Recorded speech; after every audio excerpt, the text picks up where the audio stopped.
Channel. मेरा नाम पूनम है और आज मैं आपको पढ़ाने वाली हूँ हमारा चैप्टर है basically human health and disease.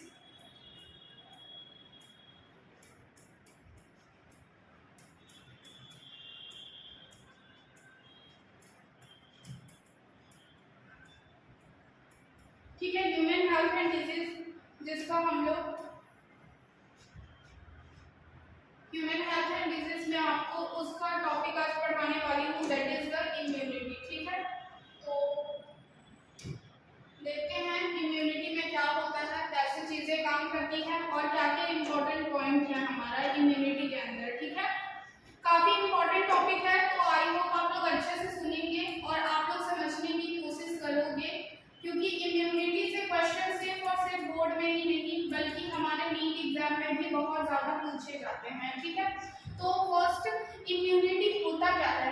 देखो, इम्यूनिटी का मतलब सिंपल होता है कि हमारी बॉडी की शक्ति कि वो हमें किसी भी तरह की बीमारी से कितना बचा पा रहा है, तो उसे हम लोग क्या बोलते हैं? इम्यूनिटी बोलते हैं। यानी कि हम लोग क्या बोल सकते हैं? The ability of an organism, the ability of an organism to protect itself from the development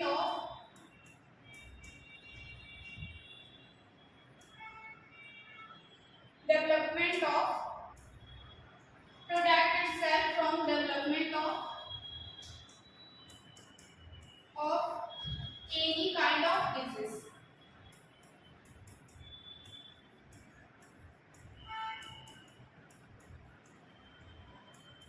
ठीक है, तो मैंने अभी क्या बोला कि इम्यूनिटी क्या होती है? इम्यूनिटी सिंपल सी चीज होती है। मैंने अभी बोला कि हमारी ही बॉडी की शक्ति की हमारी बॉडी किस तरह से काम कर रही है और हमारे बॉडी हमें किस तरह से बहुत तरह की बीमारियों से बचा रही है, तो उसे हम लोग क्या बोलेंगे? इम्यूनिटी बोलेंगे।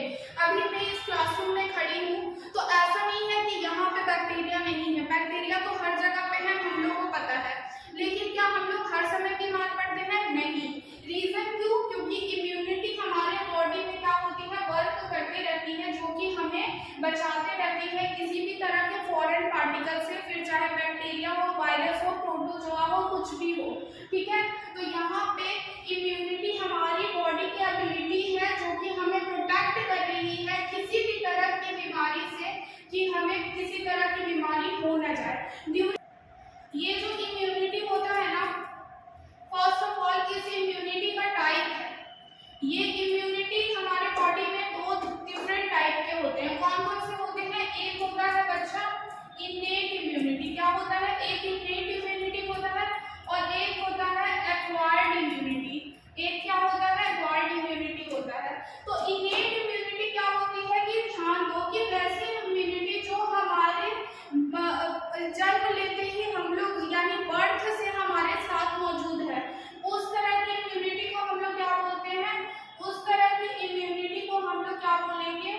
इनेट इम्यूनिटी हम लोग बोलेंगे। ठीक है, क्या बोलेंगे? उस तरह की इम्यूनिटी को इनेट इम्यूनिटी हम लोग बोलेंगे। यानी कि ये कब से प्रेजेंट है? ये हमारे पास क्या है? प्रेजेंट है, प्रेजेंट फ्रॉम बर्थ। ठीक है, जब भी कोई बच्चा जन्म लेता है तो उसके पास किस तरह की इम्यूनिटी होती है? इनेट इम्यूनिटी उसके पास प्रेजेंट होती है। अब देखो, इनेट इम्यूनिटी जो होती है ना, ये बोलता है मैं किसी के साथ भेदभाव नहीं करूंगा, मैं सबको क्या करूंगा? इक्वल ट्रीट करूंगा। तो ये क्या हो जाती है? ये नॉन स्पेसिफिक हो जाती है। किसके लिए? To pathogen. मतलब कि सबको इक्वल ट्रीटमेंट देगा, सभी को एक ही नजर से देखेगा। ठीक है, जिसके वजह से होता क्या है कि यहाँ पे किसी भी तरह का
बेसिकली इसमें क्या होते हैं, बेसिकली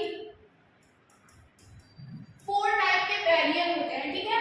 यानी कि जो हमारे पास इनेट इम्यूनिटी होती है उसके पास क्या होते हैं, वो कैसे काम करते हैं, तो बेसिकली वो अपना काम करते हैं क्योंकि उनके पास क्या होता है ना, 4 डिफरेंट टाइप के क्या होते हैं, बैरियर्स होते हैं, उसी की हेल्प से वो क्या करते हैं, काम करते हैं। वन बाय वन हम लोग बैरियर को देखते हैं और ये बैरियर से क्वेश्चन आता है एग्जाम में। अभी मैं आपको बताऊंगी कि कौन कौन से क्वेश्चन आए हुए हैं नीट एग्जाम में, और याद रखिएगा इनेट और एक्वायर्ड इम्यूनिटी का डिफरेंस बोर्ड एग्जाम में पूछा जाता है, और इनेट इम्यूनिटी का जो बैरियर्स है वो 4 टाइप्स के बैरियर को भी डिस्क्राइब करने के लिए बोर्ड एग्जाम में पूछा जाता है, और इससे नीट में भी क्वेश्चन आते हैं। तो अभी देखो यहाँ पे देखो इनेट इम्यूनिटी में मैंने आपको क्या बोला कि 4 डिफरेंट टाइप्स ऑफ बैरियर होंगे। तो पहला बैरियर होता क्या है, फिजिकल बैरियर। दूसरा कौन सा बैरियर होता है, फिजियोलॉजिकल बैरियर। क्या होते हैं, फिजियोलॉजिकल बैरियर, ठीक है। थर्ड हमारा होता है फिजिकल, फिजियोलॉजिकल, सेल्युलर, और एक लास्ट होता है that is the cytokine barrier. Alright, इतना समझ आ गया आप लोगों को।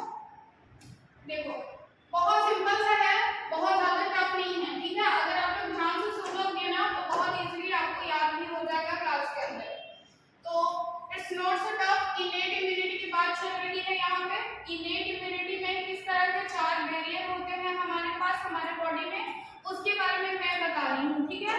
तो फिजिकल बैरियर जो होता है, सबसे पहले हमारा जो स्किन है, ठीक है। स्किन क्या है, एक तरह का फिजिकल बैरियर है, यानी किसी भी बैक्टीरिया को हमारे बॉडी के अंदर अगर एंटर करना है तो सबसे पहले उसको स्किन से क्या होना पड़ेगा, गुजरना पड़ेगा। यानी कि ये क्या करेंगे, प्रिवेंट करेंगे, prevent the entry of pathogen. यानी कि भाई तुम जो भी पैथोजन हो, मैं तुम्हें तो एंट्री नहीं दे सकता, ठीक है। मैं तुम्हें एंट्री नहीं दे सकता बॉडी के अंदर। तो फिजिकल बैरियर क्या करेंगे कि फिजिकल बैरियर प्रिवेंट करेंगे एंट्री ऑफ पैथोजन की, ठीक है। अब देखो यहाँ पे फिजिकल बैरियर का एग्जांपल बहुत अच्छे से याद रखना, नीट में यही से क्वेश्चन आते हैं, एग्जांपल से क्वेश्चन आए हुए हैं। मैं भी आपको बताऊंगी कि कहाँ से क्वेश्चन आया हुआ है। तो देखो फिजिकल बैरियर का सबसे बढ़िया एग्जांपल है स्किन, साथ ही साथ म्यूकस मेम्ब्रेन होता है हमारे डाइजेस्टिव सिस्टम में। क्या होते हैं, म्यूकस मेम्ब्रेन होते हैं हमारे डाइजेस्टिव सिस्टम के अंदर, ठीक है। वहां पे भी क्या होता है, फिजिकल बैरियर ही काम करता है। कौन काम करेगा, फिजिकल बैरियर ही काम करेगा। यहाँ पे देखो फिजियोलॉजिकल बैरियर जो है, फिजियोलॉजिकल बैरियर आप हम लोग बात कर लेते हैं फिजियोलॉजिकल में क्या होने वाला है। तो आपने सुना होगा ईयर्स एंड सलाइवा। टीयर्स यानी आंसू, ठीक है, सॉरी, टीयर्स यानी आंसू, और सलाइवा यानी कि स्लैविक ग्लैंड से जो सलाइवा निकलता है उसको बोलते हैं सलाइवा, ठीक है। अब इनके पास क्या होता है, दोनों के पास एक एंजाइम होते हैं, उस एंजाइम का क्या है नाम, लाइसोजाइम। क्या है, लाइसोजाइम नाम है इस एंजाइम। देखो यहाँ पे, सॉरी, ठीक है ना। देखो यहाँ पे कलर में दूसरा यूज कर लेती हूँ, देखो टीयर्स और सलाइवा जो होता है बेसिकली इसके अंदर क्या होता है, एंजाइम होता है। उस एंजाइम को हम लोग क्या बोलते हैं, लाइसोजाइम। अब बच्चा लोग कंफ्यूज करता है लाइसोजाइम और लाइसोसोम में, तो ध्यान रखो ना ये लाइसोजाइम है, जाइम दैट इज द एंजाइम, ठीक है। एंजाइम में क्या आता है, जाइम, ठीक है। तो ये क्या है, लाइसोजाइम है।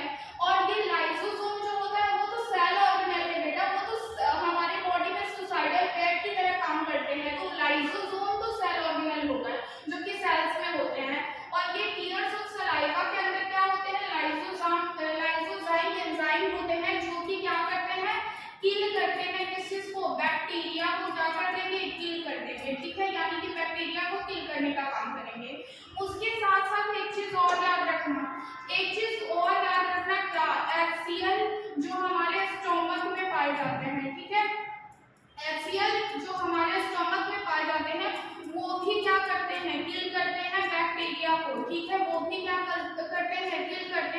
बैक्टीरिया को, यानी कि टीयर्स, लाइसोजाइम, हमारा HCl जो होता है स्टमक में, ये सब क्या है फिजियोलॉजिकल बैरियर का काम करेंगे, ठीक है। अब देखो सेलुलर बैरियर, सेलुलर बैरियर में क्या होता है, हम लोग के बॉडी में बहुत तरह के सेल्स होते हैं, ठीक है, जैसे कि WBC, इसका बहुत टाइप होता है, जैसे न्यूट्रोफिल सेल होते हैं, ठीक है। उसके बाद फिर मैक्रोफेजेस होते हैं, उसके साथ साथ मोनोसाइट होते हैं। ये सबका काम क्या होता है, मोनोसाइट होते हैं, ये सबका काम क्या होता है कि मान लो कि सपोज कोई भी फॉरेन पार्टिकल आ गया, मान लो कि यहाँ पे कोई भी फॉरेन पार्टिकल आ गया, बैक्टीरिया वगैरह आ गया, तो ये सेल उनको क्या कर लेगा, इन्वॉल्व कर लेगा। सपोज ये बैक्टीरिया है तो उसको क्या कर लेगा, इन्वॉल्व कर लेगा, और इसको फैगोसाइटोसिस कर करके क्या करेगा, इसको फैगोसाइटोसिस इसके अंदर मतलब जो भी हमारे WBC यानी न्यूट्रोफिल्स वगैरह होंगे, ये सेल को लेगा अपने बॉडी के अंदर और उसको फैगोसाइटोसिस करके और उसके टुकड़े टुकड़े कर देगा, टुकड़े टुकड़े करके और उसे क्या कर देगा, अंत में उसको क्या कर देगा, किल कर देता है, ठीक है। इसके बारे में उतना जाना नहीं है अभी हम लोग को इस चैप्टर में, और इस प्रोसेस को हम लोग क्या बोलते हैं बेटा, इसको हम लोग बोलते हैं क्या, फेगोसाइटोसिस, क्या बोलते हैं, फेगोसाइटोसिस, ठीक है। फेगोसाइटोसिस हम लोग इसको बोलते हैं। न्यूट्रोफिल्स फेगोसाइटोसिस बहुत अच्छा करते हैं, ठीक है। अब देखो यहाँ पे साइटोकाइन, साइटोकाइन के लिए मैं आपको बताती हूँ, पर थोड़ा सा मैं इसे इरेज कर देती हूँ। देखो साइटोकाइन के लिए अब हम लोग समझेंगे कि साइटोकाइन बैरियर में क्या होता है। साइटोकाइन से बहुत बार क्वेश्चन आए हुए हैं, यहाँ से नीट में क्वेश्चन आए हुए हैं, क्या आया था मैं आपको बताती हूँ। देखो साइटोकाइन जो होते हैं ना, साइटोकाइन बैरियर में एक प्रोटीन होता है जिसका नाम है इंटरफेरॉन। क्या होता है, इंटरफेरॉन। ध्यान दो, इसका नेचर से क्वेश्चन आया था कि इंटरफेरॉन का नेचर क्या होता है, तो इंटरफेरॉन क्या होते हैं, ये प्रोटीन मॉलिक्यूल होते हैं। क्या होते हैं, प्रोटीन मॉलिक्यूल होते हैं, यानी इनका नेचर की बात की जाए तो ये क्या होते हैं बच्चा, ये प्रोटीनेशियस इन देयर नेचर होते हैं, ठीक है। उसके साथ साथ ये इंटरफेरॉन को प्रोड्यूस कौन करता है, इनको प्रोड्यूस कौन करता है, तो ये प्रोड्यूस होते हैं बाय वायरल इन्फेक्टेड सेल, ठीक है। तो इसको कौन प्रोड्यूस करता है भाई, इसको प्रोड्यूस करने का काम कौन कर रहा है, तो इसको प्रोड्यूस करने का काम कर रहा है वायरल इन्फेक्टेड सेल। वैसे सेल जिनमें वायरल इन्फेक्शन हुआ है तो वो इंटरफेरॉन्स को क्या करते हैं, बनाते हैं। अब ये इंटरफेरॉन का काम क्या होगा कि ये इंटरफेरॉन क्या करेंगे, प्रोटेक्ट करेंगे, प्रोटेक्ट करेंगे नॉन वायरल इन्फेक्टेड सेल को,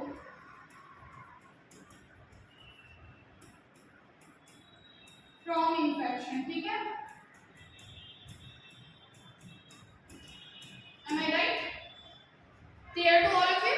cytokine, interferon, interferon proteinaceous nature के होते हैं, प्रोटीन होते हैं, कौन प्रोड्यूस करता है, वायरल इन्फेक्शन से प्रोड्यूस होते हैं, और फिर वो क्या करते हैं, नॉन वायरल इन्फेक्टेड सेल, वैसे सेल जो अभी वायरस से इन्फेक्ट नहीं हुए हैं तो उसको क्या करने का काम करेंगे, प्रोटेक्ट करने का काम करेंगे, ठीक है।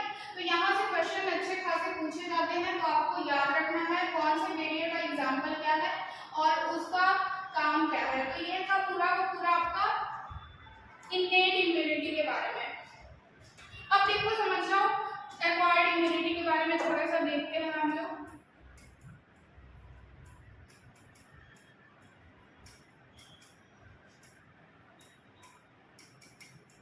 देखो एक्वायर्ड इम्यूनिटी में क्या होता है उसको थोड़ा समझने की कोशिश करेंगे हम लोग। तो अभी मैंने आपको क्या बताया एक्वायर्ड इम्यूनिटी में कि ये क्या होते हैं, नॉट प्रेजेंट, ये क्या होते हैं, नॉट प्रेजेंट फ्रॉम बर्थ, ठीक है।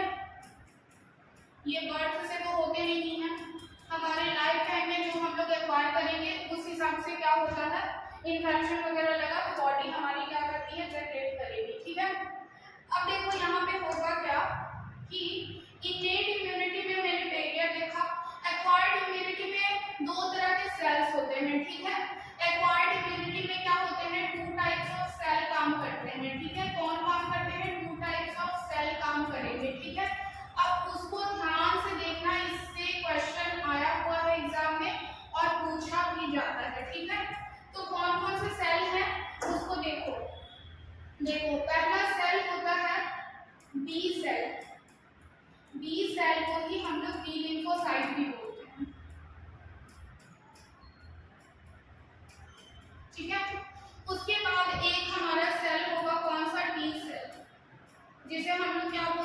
टी लिम्फोसाइट भी बोल सकते हैं, ठीक है। टी सेल बोलो या फिर टी लिम्फोसाइट बोलो, दोनों सेम ही चीज है, ठीक है। बी सेल बोलो, टी सेल बोलो, टी लिम्फोसाइट बोलो, सेम चीज है, ठीक है। अब देखो इंपॉर्टेंट चीज क्या है कि इसका काम क्या है। देखो ध्यान दो कि बी सेल जो होते हैं ना, इनका प्रोडक्शन यानी वो कहाँ पे बन रहा है, एंड मैच्योरेशन मतलब कि वो कहाँ पे मैच्योर हो रहा है।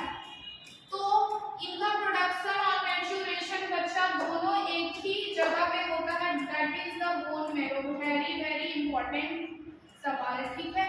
बोन मेरो के अंदर भी क्या होगा, इनका प्रोडक्शन भी होगा और मैच्योरेशन भी होगा।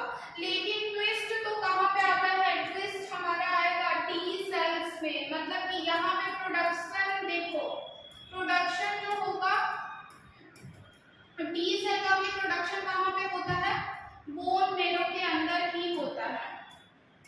इसका भी प्रोडक्शन बोन मेरो के अंदर ही होगा। लेकिन ध्यान दो यहाँ पे मैच्योरेशन जो होता है ना, मैच्योरेशन कहाँ पे होता है, टी सेल्स का मैच्योरेशन होगा थाइमस के अंदर। कहाँ पे होगा, थाइमस के अंदर इसका मैच्योरेशन होता है। तो ये क्वेश्चन इंपॉर्टेंट है कि मैच्योरेशन टी सेल का कहाँ पे होता है, तो ध्यान दीजिए ये थाइमस में होता है।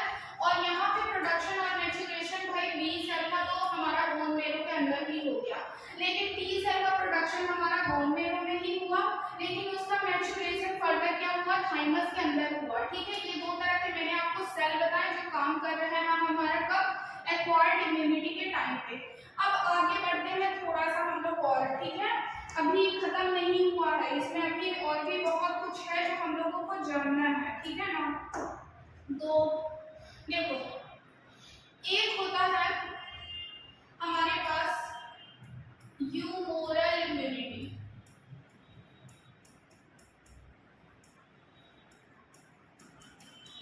जिसके लिए ध्यान देना है कि जिसके लिए रिस्पॉन्सिबल कौन है, बी सेल। बी सेल क्या करते हैं, प्रोवाइड करते हैं ह्यूमोरल इम्यूनिटी को, ठीक है। बी सेल हमारे बॉडी में क्या करते हैं, प्रोवाइड करते हैं हम लोग को ह्यूमोरल इम्यूनिटी। और ये क्या करते हैं, प्रोडक्शन करवाते हैं किस चीज का, बी सेल का काम क्या है भाई, ये प्रोडक्शन करवाते हैं, प्रोडक्शन ऑफ एंटीबॉडी, मतलब कि ये एंटीबॉडी को क्या करेंगे, प्रोड्यूस करवाएंगे हमारे बॉडी के अंदर। अब देखो कंफ्यूजन क्या होता है, बच्चा लोग कंफ्यूज करता है कि एंटीबॉडी कहाँ होता है, ठीक है ना। तो एंटीबॉडी ध्यान रखो, एंटीबॉडी ब्लड के अंदर होगा, ब्लड के अंदर, ब्लड क्या है, फ्लूइड है, ठीक है, ब्लड क्या है, फ्लूइड है। और एक होता है एंटीजन, क्या होता है, एंटीजन जो कि सरफेस ऑफ सेल के ऊपर होता है, कहाँ होता है, सरफेस ऑफ सेल के ऊपर होता है। तो ये दो चीज है, दोनों में कंफ्यूजन नहीं होना चाहिए आपको। एंटीबॉडी ब्लड के अंदर बनती है, ब्लड के अंदर होती है, ठीक है। और एंटीजन जो होते हैं सरफेस, सेल का जो सरफेस होता है उस पे प्रेजेंट होता है, ठीक है। तो इसमें कंफ्यूजन मत होना, इसमें कंफ्यूज मत करना, इंपॉर्टेंट बात मैंने तुम्हें बता दी, ठीक है। अब देखो यहाँ पे ये जो बी सेल होते हैं ये क्या कर रहा है, एंटीबॉडी का प्रोडक्शन कर रहे हैं, ठीक है। लेकिन ये एंटीबॉडी बनाते कैसे हैं, तो सबसे पहली बात कि ये एंटीबॉडी बनाने के लिए यहाँ पे देखो ये है सिंपली मैंने एक बी सेल बनाया, ठीक है। इसके सेल के ऊपर क्या है, ये है एंटीबॉडी, ठीक है। एंटीबॉडी से कौन सा चीज जुड़ेगा, एंटीबॉडी से जुड़ता है क्या, एंटीजन। क्या होता है, एंटीजन जुड़ता है, ये है एंटीजन और ये है एंटीबॉडी और ये क्या है, बी सेल है, क्या है ये, बी सेल, ठीक है। मैं यहाँ पर लिख देती हूँ ताकि आप लोग कंफ्यूज मत करो। It is the antibody, right, and it is the antigen, ठीक है। एक एंटीबॉडी है और एक क्या है, एंटीजन है। अब देखो ये बी सेल जो है ये क्या होता है, डिफरेंशिएट होते हैं। डिफरेंशिएट होना मतलब कि ये क्या होता है, डिफरेंशिएट करके कुछ कुछ बनाएंगे, ठीक है। तो बी सेल क्या होते हैं, जब एंटीजन एंटीबॉडी आती है तो बी सेल क्या होते हैं, डिफरेंशिएट हो जाते हैं। क्या हो जाते हैं, बी सेल डिफरेंशिएट हो जाएंगे। और क्या बनाएंगे, बी सेल डिफरेंशिएट होकर के वो बनाएंगे प्लाज्मा सेल और एक बनाएंगे क्या, मेमोरी सेल। क्या बुलाएंगे? Memory cell. तो यहाँ पे ध्यान दो, प्लाज्मा सेल क्या करने वाला है? प्लाज्मा सेल ही हमारा क्या करेगा? एंटीबॉडी का प्रोडक्शन करेगा। ठीक है, एंटीबॉडी का कौन प्रोडक्शन करेगा भाई? तो याद रखो, एंटीबॉडी का प्रोडक्शन तो हमारा प्लाज्मा सेल ही करने वाला है। ठीक है, और ये हमारे को और क्या प्रोवाइड करेगा? Primary immune response. क्या प्रोवाइड करेगा? Primary immune response. ठीक है, अब ये प्राइमरी इम्यून रिस्पॉन्स क्या होता है मैम? देखो, सपोज ये कोई बैक्टीरिया है, और ये तुम्हारे बॉडी में ये बैक्टीरिया जो है, ये बैक्टीरिया अगर सबसे फर्स्ट टाइम जब बॉडी में आ रहा है, फर्स्ट टाइम, तो जो बॉडी के अंदर रिस्पॉन्स जनरेट हो रहा है, जो भी इम्यून रिस्पॉन्स जनरेट हो रहा है, that is known as the primary immune response. उसे ही हम लोग बोलते हैं क्या? Primary immune response. क्या बोलेंगे उसे हम लोग? Primary immune response. ठीक है, तो उस टाइम पे प्लाज्मा सेल ही काम करते हैं कि एंटीबॉडी का प्रोडक्शन करवाते हैं। और मान लो कि कोई भी बैक्टीरिया जब फर्स्ट टाइम हमारे बॉडी के अंदर एंटर कर रहा है, तो उस टाइम पे कौन सा रिस्पॉन्स होगा? प्राइमरी इम्यून रिस्पॉन्स होगा। ठीक है, और ये मेमोरी सेल तक फिर क्या करेंगे? मेमोरी सेल जो है ये सेकेंडरी इम्यून रिस्पॉन्स में हिस्सा लेंगे, सेकेंडरी इम्यून रिस्पॉन्स में हिस्सा लेंगे, और ये हमारे बॉडी में स्टोर रहते हैं, स्टोर हो जाएंगे। प्लाज्मा सेल और ये मेमोरी सेल स्टोर हो जाएगा। अब दोबारा से सपोज ये बैक्टीरिया जो है अब दोबारा से सेकेंड टाइम फिर से मेरी बॉडी में आ गया, फिर से मेरी बॉडी में अगर आ गया, तो उस टाइम पे मेमोरी सेल को क्या हो जाएगी? मेमोरी सेल को याद आ जाएगा, भाई ये तो वही है, ये तो जाना पहचाना लग रहा है, तो इसको फटाफट से फिर से वो क्या कर देगा? किल कर देगा। ठीक है, और बहुत जल्दी उसको क्या कर देगा? किल कर देगा। तो इस तरह से प्लाज्मा सेल और मेमोरी सेल क्या करते हैं? अपना काम करते हैं। ठीक है, ये चीज क्लियर है? मैंने आपको बताया प्लाज्मा सेल कैसे काम करते हैं, मेमोरी सेल का काम क्या है, ये दोनों काफी इंपॉर्टेंट है। मैंने आपको क्लियर कर दिया है प्लाज्मा सेल क्या कर रहे हैं, मेमोरी सेल क्या कर रहे हैं। ठीक है, प्रोडक्शन करवाते हैं किस चीज का? एंटीबॉडी का। ये बेसिकली क्या कर रहे हैं? प्रोडक्शन करवा रहे हैं। ह्यूमोरल इम्यूनिटी की बात अभी चल रही थी। ठीक है, अब देखो यहाँ पे थोड़ा सा टी सेल्स, ये तो ह्यूमोरल इम्यूनिटी की बात हो गई। अब सेल मेडिएटेड इम्यूनिटी भी होती है। क्या होती है? Cell mediated immunity.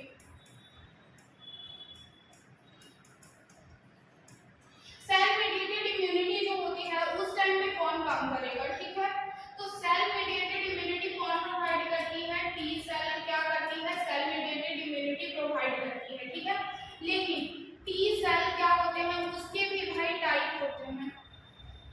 T cell जो होते हैं ना, टी सेल के भी टाइप होते हैं। क्या होते हैं? टी सेल भी बहुत टाइप के होते हैं। बेसिकली 3 टाइप के बारे में हम लोग डिस्कस करेंगे।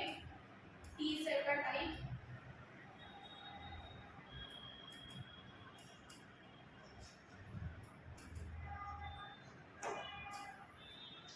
देख लेते हैं थोड़ा हम इसके बारे में। सेल मेडिएटेड इम्यूनिटी हम पढ़ा रहे हैं अभी, और यहाँ पे हम लोग टी सेल का टाइप को देखने वाले हैं कि टी सेल जो है उसका टाइप क्या क्या है। तो सबसे पहला टी हेल्पर सेल। क्या है? T helper cell. सबसे पहले हम लोग बात करेंगे किस चीज के बारे में? टी हेल्पर सेल के बारे में। ठीक है, उसके बाद एक होता है टी साइटोटॉक्सिक सेल। ठीक है, और एक होता है ट्यूमर सप्रेसर सेल। क्या होता है? Tumour suppressor cell. तो यहाँ पे देखो टी हेल्पर सेल जो होता है ना, टी हेल्पर सेल जो होता है ये क्या करते हैं ना, हेल्प करते हैं किस चीज को हेल्प करेंगे? बी सेल को हेल्प करेंगे। हेल्प करेंगे किस चीज को? बी सेल को। किस चीज के लिए? एंटीबॉडी के प्रोडक्शन के लिए। किस चीज के लिए? एंटीबॉडी के प्रोडक्शन के लिए। कि ठीक है, तुम टी हेल्पर सेल खुद से तो एंटीबॉडी बना नहीं सकते, तो इसीलिए ये बेचारा क्या करते हैं? बी सेल को ही हेल्प कर देते हैं कि भाई तुम जाओ और एंटीबॉडी का जाकर के प्रोडक्शन करो। ठीक है, तो यहाँ पे टी हेल्पर सेल का काम है कि ये बी सेल को एंटीबॉडी का प्रोडक्शन करवाने में हेल्प करेंगे, और साथ ही साथ साइटोटॉक्सिक सेल के बारे में देखेंगे तो इनका फंक्शन होता है कि ये क्या करते हैं, किल करते हैं बेसिकली। इसको वायरल इन्फेक्टेड सेल जो होंगे उनको क्या कर देंगे, वो किल कर देंगे। टी साइटोटॉक्सिक सेल, साइटोटॉक्सिक वहाँ कुछ टॉक्सिन्स रिलीज होते हैं जिसकी हेल्प से क्या करते हैं, वो बेसिकली वायरल इन्फेक्टेड सेल को क्या कर देते हैं, किल कर देते हैं। ठीक है, तो ये हो गया टी हेल्पर सेल का काम और ये हो गया टी साइटोटॉक्सिक सेल का काम। ट्यूमर सप्रेसर का एएसएच एनसीईआरटी में कोई फंक्शन दिया नहीं है, बट वो सप्रेस करते हैं। अगर कोई टी सेल अच्छे से काम नहीं कर रहा है तो उसकी एक्टिविटी को वो सप्रेस करने का काम करते हैं। तो बेसिकली जो हम लोग के लिए इम्पोर्टेंट है मैं उसको आपको बहुत अच्छे से बता दे रही हूँ। देखो यहाँ पे टी हेल्पर सेल एक एक्स्ट्रा याद रखना कि टी हेल्पर सेल जो होता है उसके पास, उसके मॉलिक्यूल के पास CD4 प्लस का मार्कर होता है और टी साइटोटॉक्सिक के पास CD8 प्लस का क्या होगा, मार्कर होता है। ठीक है, अब HIV के टाइम पे क्या होता है, HIV के टाइम पे किसका नंबर डिक्रीज होता है, HIV जब होती है तो उस टाइम पे क्या होता है ना कि टी हेल्पर सेल का ही नंबर क्या हो जाता है, नंबर इसी का क्या हो जाता है, डिक्रीज हो जाता है। ठीक है, जिसकी वजह से इम्यूनिटी पूरी की पूरी क्या हो जाती है, घट जाती है। ठीक है, तो ये था पूरा का पूरा टी सेल्स के बारे में कि टी सेल क्या होते हैं और टी सेल का काम क्या है। ठीक है, सेल मेडिएटेड इम्यूनिटी कौन प्रोवाइड कर रही है, टी सेल प्रोवाइड कर रही है। अब देखो एक ट्रांसप्लांटेशन जब होता है, during the time of organ transplantation, जब हम लोग सुनते हैं किसी का लीवर ट्रांसप्लांट हो रहा है, किडनी ट्रांसप्लांट हो रहा है, तो उस टाइम पे ना टिश्यू की क्या की जाती है, मैचिंग की जाती है और भी बहुत सारी चीज़ों की मैचिंग होती है। तो बहुत बार ग्राफ्ट रिजेक्ट हो जाता है, तो उस टाइम पे ग्राफ्ट रिजेक्शन के टाइम पे कौन सा इम्यूनिटी काम करता है, ये क्वेश्चन नीट में आया हुआ था कि ग्राफ्ट रिजेक्शन के टाइम पे बताओ कौन सी इम्यूनिटी काम करती है। तो उस टाइम पे ध्यान रखना, ग्राफ्ट रिजेक्शन के टाइम पे कौन सी इम्यूनिटी काम करेगी, उस टाइम पे सेल मेडिएटेड